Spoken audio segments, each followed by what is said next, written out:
হাইড্রাডিনাইটিস সাপোরেটিভা বা বগলে বা কুচকিতে ইনফেকশন, এই জিনিসটা সাধারণত বগলে অথবা কুচকিতে ইনগুইনাল রিজনে এই জায়গাগুলোতে বেশি হয়ে থাকে। নাভির চারিপাশে অনেক সময় হয়ে থাকে। এই সমস্যাগুলো নিয়ে আমাদের কাছে অনেক রোগী আসেন এবং তাদের হিস্ট্রিটা এরকম থাকে যে মাঝে মধ্যে এরকম ইনফেকশন হয়, আবার কিছু অ্যান্টিবায়োটিক খায়, আবার কিছুদিন ভালো থাকে, আবার হয়। এরকমভাবে দেখা যাচ্ছে যে তারা একটা লং সময়ের মধ্যে পার করে, একটা সময় আমাদের কাছে আসেন। তো এইটা যেটা হয়, এটা অনেকখানি জায়গা জুড়ে আসলে ইনফেকশনটা থাকে। এটা পুরোপুরি রিমুভ না করলে এই জায়গা থেকে মুক্তি পাওয়া আসলে সম্ভব হয় না। এটা স্কিনের একটা নির্দিষ্ট অংশ জুড়ে এই হাইড্রাডিনাইটিস সাপোরেটিভাটা বিস্তৃত থাকে। সুতরাং যে জায়গাটা বিস্তৃত থাকে পুরাটা আমরা ফেলে দিই এবং ফেলে দেওয়ার পরে এই জায়গাখানে একটা ক্ষতর সৃষ্টি হয়।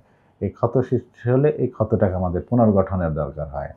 যারা এই ধরনের সমস্যা নিয়ে অনেকদিন ধরে ভুগতেছেন, বিশেষ করে বগলে এটা হলে একটা সবসময় স্যাঁতস্যাঁতে ভাব থাকে, পেশেন্ট যথেষ্ট অস্বস্তিতে থাকে। এই অস্বস্তি ভাব বা এই স্যাঁতস্যাঁতে ভাব দূর করতে হলে একটু ওয়াইডলি অপারেশন দরকার। সুতরাং আমাদের প্লাস্টিক সার্জনের কাছে শরণাপন্ন হতে পারেন। আমরা এই অপারেশনগুলো করে থাকি এবং এই ক্ষতগুলো পুনর্গঠন করে থাকি এবং এটাকে বলা হয় রেডিক্যাল এক্সিশন, মানে যতখানি জায়গা জুড়ে আছে পুরোটা ফেলে দিতে হয়, যতখানি স্কিন ইনভলভ আছে পুরোটা ফেলে দিতে হয়। ফেলে দিলে একটা বড় ক্ষতের সৃষ্টি হয়। এটাই আমাদেরকে পুনর্গঠনের দরকার হয়।